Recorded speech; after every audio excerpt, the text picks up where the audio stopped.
हमारा topic start होने लगा है रीवैल्यूएशन गेन की ट्रीटमेंट पे। देखो यार, रीवैल्यूएशन गेन के बारे में तो हमने पढ़ा था, अगर आप याद करो। एक कॉस्ट में से हम वो माइनस करते थे क्यूमुलेटेड एप्रिसिएशन। तो हम कहते थे कि इतनी नेट बुक वैल्यू है, तो उसके बाद हम कहते थे न्यू, हमने वही एसेट बाद में रीवैल्यू होके ज्यादा हो जाता था या कम हो जाता था, तो उस पर हम कहते थे रीवैल्यूएशन गेन आया है। ये रिवॉल्यूशन गेन का ट्रीटमेंट समझने से पहले ना, मैं आपको थोड़ा सा एक चीज क्लियर करना चाहता हूँ। आप लोगों ने आज तक ना एसपीएल पढ़ी होगी, statement of profit and loss. Statement of profit and loss आपने पढ़ी होगी, statement of profit and loss. अगर आपने स्टेटमेंट ऑफ प्रॉफिट लॉस पढ़ी होगी तो आपने एक उसका एक वो पढ़ा होगा, basic format. Sales minus cost of sales, net profit, gross profit minus, उसमें से सारे एक्सपेंसेस माइनस करके नेट प्रॉफिट निकालते थे। ये नॉर्मल आपने एसपीएल पढ़ी होगी। लेकिन आपको ये सुन के हैरानी भी होगी और ये भी कि आपका आपने एक नाम और भी पढ़ा होगा। क्या तुम में से किसी ने एसपीएल की जगह किसी से सुना है कि एसपीएल को हम एसओसीआई भी बोलते हैं? किसी ने सुना है ऐसा वर्ड? बताओ। एसपीएल को एसओसीआई भी बोलते हैं। एसओसीआई भी बोलते हैं। कुछ स्टूडेंट ने सुना, कुछ ने, अली ने नहीं सुना, बाकी सबने सुना हुआ है कि एसओसीआई भी बोलते हैं। ये बचपन मतलब कि एफ ए 1 जब हम कर रहे होते हैं ना, तो अक्सर ना कहा जाता है कि एसपीएल या फिर एसओसीआई। एक्चुअल में ना एसपीएल होती है statement and profit and loss. इसको बचपन में हम कहते थे यही एसओसीआई भी है, लेकिन ऐसा नहीं होता। एक्चुअल में ना एसपीएल में जो नेट प्रॉफिट तक स्टेटमेंट होती है, ये होती है एसपीएल, यानी ये होता है प्रॉफिट एंड लॉस सेक्शन। इसके बाद स्टार्ट होता है ओसीआई, अदर कॉम्प्रिहेंसिव इनकम। उसको हम पढ़ते हैं स्टेटमेंट ऑफ कॉम्प्रिहेंसिव इनकम। तो ये basically other comprehensive income, OCI, पूरी एक स्टेटमेंट बनती है एसपीएल का। एक्चुअल में कुछ कंपनीज क्या होती है, पूरी इकट्ठी बनाती है कि एसपीएल एंड ओसीआई, यानी एसपीएल बनी, नेट प्रॉफिट आया, हम तो नेट प्रॉफिट में खत्म कर देते थे आज तक। लेकिन एक्चुअली नेट प्रॉफिट के बाद एक थोड़ा सा पार्ट और होता है। ये चीज हम पढ़ेंगे, ये हम आगे हमारे चैप्टर आएंगे ना, चैप्टर 17, चैप्टर 13, उसके अंदर हमने ये चीजें पढ़नी है, क्योंकि वहां पे ये चीजें हैं। ठीक है, लेकिन अभी यहाँ पे टॉपिक के मुनासबत के मुताबिक मैं तुम्हें सिर्फ बता रहा हूँ कि उतना बता रहा हूँ जितना टॉपिक के लिए जरूरी है।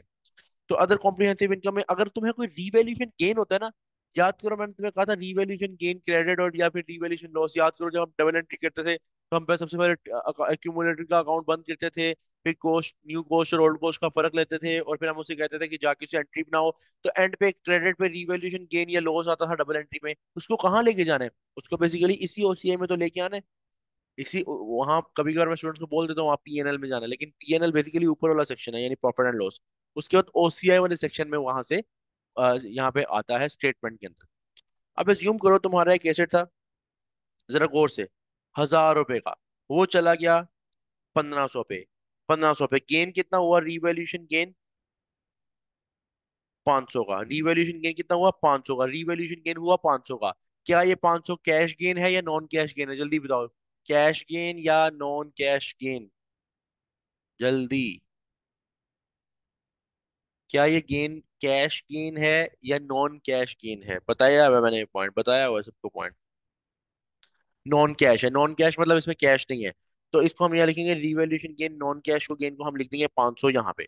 अब जैसे ही यहाँ पे 500 लिखा, हमने अपनी statement of profit loss and OCI खत्म कर दी, बंद बंद कर दी मतलब। एक स्टेटमेंट और होती है, एक तो हमने एसओएफ पढ़ी होगी और एक एसपीएल जो हम नॉर्मली पढ़ते आते हैं। एक तीसरी स्टेटमेंट है जिसका नाम है statement of changes in equity. Statement of changes in equity. इसमें कौन कौन से कंपोनेंट आते हैं? छोड़ दो, छोड़ दो ये कंपोनेंट, हमने ये पढ़ना है चैप्टर 13 और 17 में डिटेल में। शेयर कैपिटल, शेयर प्रीमियम, ये हमारे लिए इरेलीवेंट है फिलहाल, छोड़ दो ये, ना समझो कि यार ये क्या है। ये मैं बताऊंगा बाद में, खुद ही बताऊंगा। असल में जब ये रिवैल्यूएशन गेन आता है ना, रिवैल्यूएशन गेन, मैं आपसे पूछना चाहता हूँ, रिवैल्यूएशन गेन जो है, ये जो फायदा हुआ है एट लास्ट, ये ओनर का हक है इसके ऊपर। क्या ये बात ठीक है या गलत है? बताओ। ओनर का हक है एट लास्ट इस गेन के ऊपर। क्या ये बात ठीक है या गलत है? जनरली बताओ, जनरली। सब बताओ, जरा सब बताओ, क्या ये बात ठीक है या गलत है कि ये जो फायदा हो रहा है वो ओनर का फायदा है एक्चुअली? हाँ बिल्कुल ठीक है, बिल्कुल आपने ठीक बोला। क्योंकि देखो ना, मेरा बिजनेस है, मेरी बिल्डिंग है, मैं बिजनेस चला रहा हूँ, उससे कमाया जाने वाला प्रॉफिट लॉस भी मेरा है। ये देखो, प्रॉफिट, नेट प्रॉफिट भी एट लास्ट कौन एंजॉय करता है? ओनर। और अगर रिवैल्यूएशन गेन होता है, वो भी ओनर का हिस्सा है। Basically statement of changes in equity, equity देखो, statement of changes in equity, equity का मतलब ये है कि ओनर की इक्विटी में कितना चेंज आया इस साल, इस चीज की स्टेटमेंट है ये स्टेटमेंट बताती है कि इक्विटी साल के स्टार्ट पे इतनी थी, एंड पे यहां तक पहुंच गई, यानी बढ़ गई या कम हो गई, जो भी केस था। बिजनेस ग्रो होगा तो इक्विटी ग्रो होगी, बिजनेस डाउनफॉल जाएगा, इक्विटी डाउनफॉल पे जाएगी। तो ये बताता है इक्विटी। तो रीवैल्यूएशन गेन पे जैसे तुम लोगों ने बोला सबने कि ओनर का हाँ बिल्कुल हक है, तो यहाँ पे ये ऑब्वियसली ओनर के हक वाली तमाम चीजें इस स्टेटमेंट में जानी है। तो यहाँ पे एक कॉलम होता है जिसका नाम होता है रीवैल्यूएशन रिजर्व, रीवैल्यूएशन रिजर्व। आप यहाँ से 500 उठा के लिख दोगे, वहां पे भी लिखा होगा लेकिन यहाँ पे भी लिख दोगे साथ 500। यानी ये आपने बेसिकली पहले एसपीएल से होते हुए एसओसीआई ई में गए और वहां लिखा आपने 500 रिवैल्यूएशन रिजर्व में, रिवैल्यूएशन रिजर्व में। ये मुझे बताओ पॉइंट क्लियर हुआ? एसपीएल से एसओसीआई ई में क्यों लिखा मैंने? बताओ ये वाला इतना पॉइंट क्लियर हुआ कि क्यों लिखा है मैंने, क्या लॉजिक थी जो मैंने वहां लिखा? बताओ भाई, सबने बताना है, सबने। अभी ये टेंशन ना लोगे एसोसिएट ई की डिटेल क्या है, डिटेल डिटेल बात हम बाद में पढ़ेंगे जब एसोसिएट ई का टॉपिक आएगा। लेकिन सिंपल ये समझो कि 500, ये देखो जो है 500 रुपये ना, 500 का जो आपके पास ये रिवैल्यूएशन गेन हुआ, इस पे हक किसका? ओनर का। और statement of changes in equity में सारी वो चीजें लेके जानी है जो ओनर की, जिस पे ओनर का हक है। तो इस रिवैल्यूएशन गेन पे भी ओनर का हक है। इस वजह से हमने एसओसीआई ई के अंदर एक कॉलम बनाया होता है रिवैल्यूएशन रिजर्व, जिसके अंदर हम सारा का सारा गेन उठा के वहां ले जाते हैं। हर साल जितना गेन आता है वो वहां पे ऐड करते जाते हैं, वो एक रिवैल्यूएशन का रिजर्व बन जाता है। रिजर्व का मतलब इकट्ठे होते हैं, यानी पिछले साल का अगर रिवैल्यूएशन गेन होगा वो भी इसमें शामिल होगा, अभी मैंने लिखा नहीं है, लेकिन अगर पिछले साल का होगा तो वो ओपनिंग बैलेंस के तौर पे इस बार रिवैल्यूएशन रिजर्व में आ रहा होगा। इस साल जो गेन होगा वो उसमें ऐड हो जाएगा। ठीक है, क्लियर हुआ पॉइंट? हर साल रिवैल्यूएशन गेन जितना जितना होता रहेगा एसेट्स पे, वो आप एट लास्ट वहां पे ऐड करते रहोगे, ऐड करते रहोगे। लेकिन एक मसला है, ये गेन तो नॉन कैश गेन है, ये तो एक्चुअल कैश गेन है ही नहीं। तो फिर क्या किया जाए? फिर यहाँ पे क्या किया जाए अगर नॉन कैश गेन नहीं है? तो भाई अगर मैं तुमसे पूछूं, सिंपल है, बड़ी प्रैक्टिकल सी बात है, तुम्हारे पास एक घर है जो कि तुमने खरीदा 10 लाख रुपए का आज से 20 साल पहले, और तुम्हारी उम्र अभी 20 साल है, लेकिन चलो 20 साल पहले तुमने खरीदा। अब 20 साल पहले तुमने एक घर खरीदा एक 10 लाख रुपए का, मैंने आज आके तुमसे पूछा ये घर कितने का है, क्या तुम बोलोगे कि उतने का ही बोलोगे कि 10 लाख का ही है? बोलोगे 10 लाख का है? बताओ, हाँ या ना? बोलोगे कि 10 लाख का घर है? नहीं बोलोगे। क्यों? क्योंकि तुम्हारा घर है, तुमने जो उसके अंदर रिवैल्यूएशन गेन आया हुआ है, रिवैल्यूएशन गेन आया हुआ है, उस पे तुमने कहा हुआ है कि वो गेन भी तुम्हारा ही है, वो किसी और का गेन नहीं, तुम्हारा गेन है। तो तुम बोलोगे नहीं यार, ये आज की वैल्यू ना 10 लाख नहीं बल्कि 1 करोड़ हो चुकी है, 2 करोड़ हो चुकी हुई है। तुम बोलोगे, तुम 10 लाख नहीं बोलोगे। क्यों? क्योंकि तुमने रिवैल्यूएशन गेन को भी अपना हक समझते हुए बोला कि ये मेरी मलकियत है। सेम बिजनेस में अगर रिवैल्यूएशन होती किसी एसेट पे, तो मालिक का हक है। ले, है तो नॉन कैश, लेकिन चलो वैल्यू तो है ना, एक चीज की वैल्यू तो है। लेकिन अब सुनो, फॉर एग्जाम्पल, तुम, तुम्हारे पास जो 1000 का एसेट था 1500 पे चला गया, अब तुम्हारा रिवॉल्यूशन रिजर्व में 500 पड़ा हुआ है। अब एज्यूम करो फॉर एग्जाम्पल, बिजनेस ना वो एसेट बेच देता है। अब आपको पता है कि उसकी वैल्यू तो 1500 थी, तो बेचेगा कितने का? 1500 का, 1500 का। अब सुनो, था तो 1000 का, लेकिन जब बेचने गए तो 1500 या उससे ज्यादा का बिका। तो ये सारा का सारा, जिस सारा का सारा रिवैल्यूएशन जो रिजर्व था, क्या ये 500 का रिजर्व अब क्या नॉन कैश रहा या कैश गेन हो गया? बताओ। जब बेचा तो क्या ये नॉन कैश रहा या रियलाइज हो गया? बेसिकली से बोलते हैं, अगर कोई आपकी नॉन कैश चीज कैश चीज में कन्वर्ट हो रही हो तो इसके लिए वर्ड यूज होता है रियलाइज का, रियलाइज का। तो क्या ये गेन रियलाइज हो गया या नहीं हुआ? यस या नो? बेचने पर क्या ये रियल गेन में कन्वर्ट हो गया, कैश गेन में कन्वर्ट हो गया? हो गया। तो जब आप रियल गेन में कन्वर्ट करोगे तो कभी भी आप रियल गेन को या कैश गेन को रिवैल्यूएशन रिजर्व में नहीं शो कर सकते। बल्कि आपने पता है क्या करना है?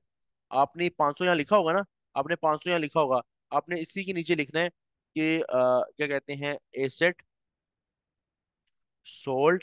इसी एसेट की बात हो रही है, एसेट सोल्ड। और इसके आगे लिखना है यहाँ से 500 खत्म निकालना है, यानी रीवैल्यूएशन रिजर्व की खिड़की से निकाल देना है। क्यों? क्योंकि रीवैल्यूएशन रिजर्व के अंदर सिर्फ नॉन कैश चीजें आएंगी, नॉन कैश गेन आएंगे। और इसको ले जाना है, ये एक आखिरी कॉलम है, रिटेन्ड अर्निंग्स। क्या? रिटेन्ड अर्निंग्स मैं लिख रहा हूँ यहाँ पे। ये क्या होती है छोड़ दो, लेकिन ये बात याद रखना कि यहाँ पे रियलाइज्ड गेन्स आते हैं।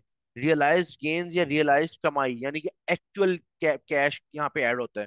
तो 500 यहाँ ले जाओगे, यानी 500 तुमने उठाया रिवैल्यूएशन रिजर्व से और ले गए रिटेन्ड अर्निंग्स में। क्यों? क्योंकि तुम्हारे पास एक गेन था, जब तक वो नॉन कैश था तुम्हें अलाउ था, स्टैंडर्ड ने कहा था रिवैल्यूएशन रिजर्व की हेड में उसको लिख लो, उसके कॉलम में उसको लिख लो। लेकिन आज तुमने वो एसेट बेचा और वो गेन ही रियलाइज हो गया, तो जो टोटली रियलाइज गेन है उसको कभी भी तुम रिटेन वो रिवैल्यूएशन रिजर्व में नहीं रहने दे सकते, तुम वहां से उठाओगे और ले जाओगे रिटेन्ड अर्निंग्स में। मुझे बताओ ये वाला पॉइंट क्लियर हुआ या नहीं? और रिटेन्ड अर्निंग्स में इसलिए क्योंकि वहां पे कैश गेन लिखे जाते हैं, तो कैश गेन में कन्वर्ट हो गया, इसलिए मैंने नॉन कैश गेन से उठा के कैश गेन वाली साइड पे उसको एडजस्ट कर दिया। बताओ क्लियर है? ये पॉइंट क्लियर है?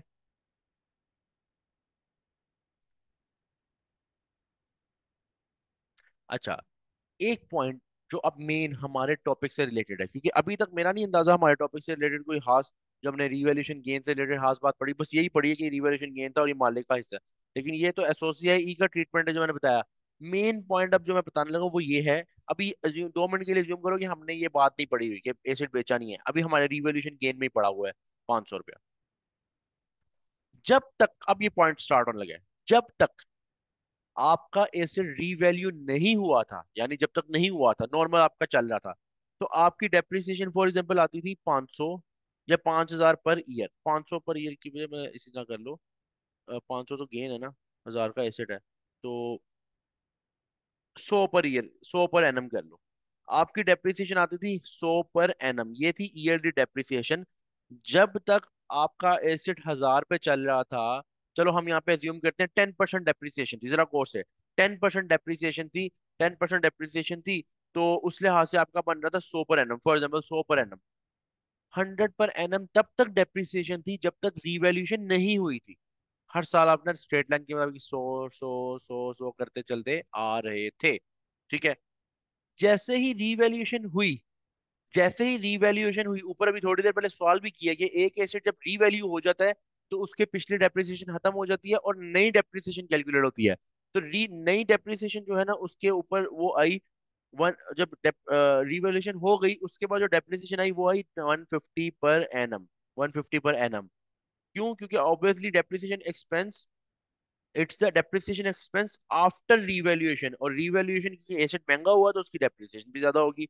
ये डेप्रिसिएशन एक्सपेंस बिफोर रीवैल्यूएशन थी, 1000 थी बिफोर रिवैल्यूएशन, और क्या कहते हैं 150, सॉरी 100 थी बिफोर रिवैल्यूएशन, 150 थी आफ्टर रिवैल्यूएशन। ये कॉन्सेप्ट तो क्लियर है ना कि रिवैल्यूएशन की बात क्योंकि गेन हुआ है तो डेप्रिसिएशन का एक्सपेंस बढ़ेगा। पहले ये पॉइंट बताओ, ये वाला पॉइंट क्लियर हुआ ना कि 100 से 150 पे क्यों गई है डेप्रिसिएशन? ये पॉइंट क्लियर है? मैं इसलिए क्लियर कर रहा हूँ क्योंकि इसको मैंने रिलेट करना है ऊपर। बताओ ये पॉइंट क्लियर है ना, 100 से 150 पे क्यों गई है डेप्रिसिएशन एसेट्स की, एसेट की? सब बताओ, सब बताओ, सब। ये पॉइंट क्लियर है कि ये डेप्रिसिएशन ज्यादा क्यों हुई है? इसलिए हुई है क्योंकि एसेट महंगा हो गया है, एसेट महंगा होगा तो डेप्रिसिएशन भी महंगी ज्यादा हो जाएगी। अब ये जो 100 से 150 के दरमियान फर्क है 50 रुपए का, एक्चुअल में ये डेप्रिसिएशन आपकी है एक्सेस डेप्रिसिएशन। एक्सेस डेप्रिसिएशन का मतलब ये होता है कि depreciation before the revaluation, depreciation after the revaluation में जितना फर्क होता है वो एक्सेस डेप्रिसिएशन कहलाता है। Difference between depreciation before revaluation and depreciation after revaluation वो होती है एक्सेस डेप्रिसिएशन। अब मसला पता है क्या है? आपने अपने, जरा गौर से, आपने अपने रिवैल्यूएशन रिजर्व में, आपने अपने रिवैल्यूएशन रिजर्व में 500 रुपए, आपने अपने रिवैल्यूएशन रिजर्व में 500 रुपए का रिजर्व रखा हुआ था, रखा हुआ था, ठीक है ना?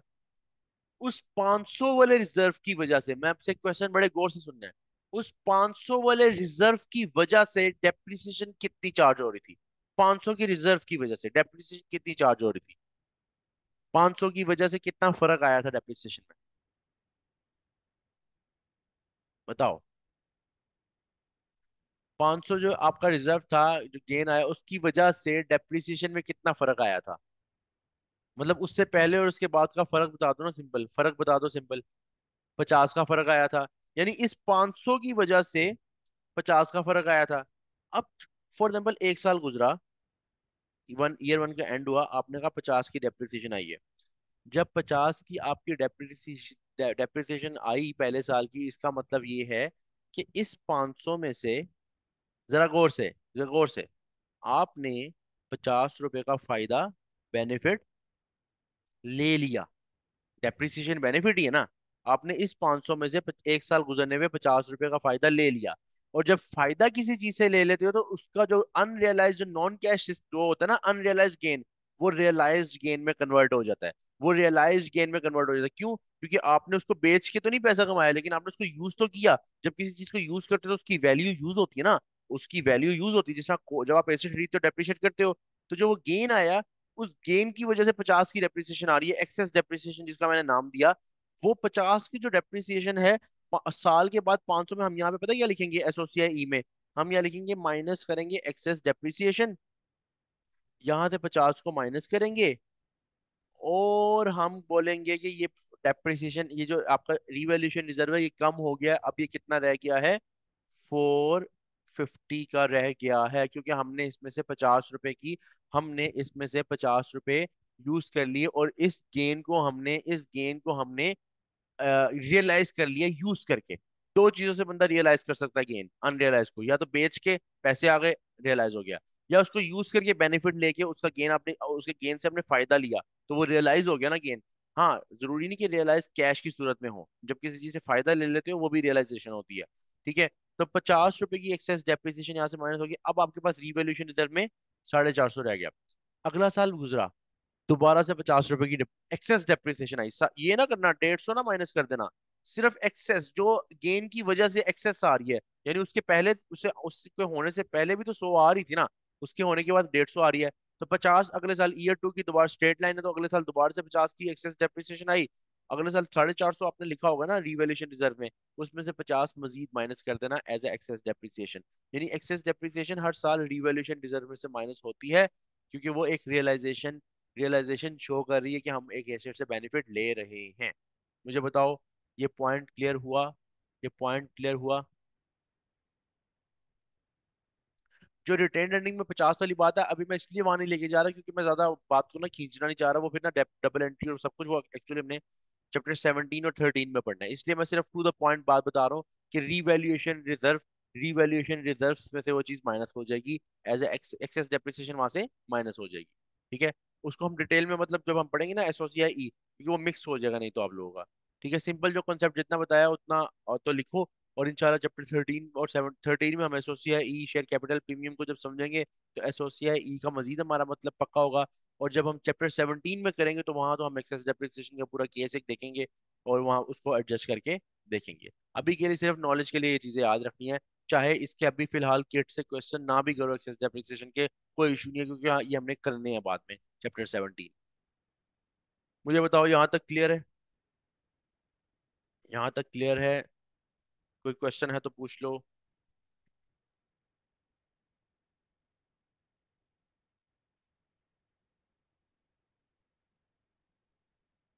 यहाँ पे मैं क्लास एंड कर रहा हूँ।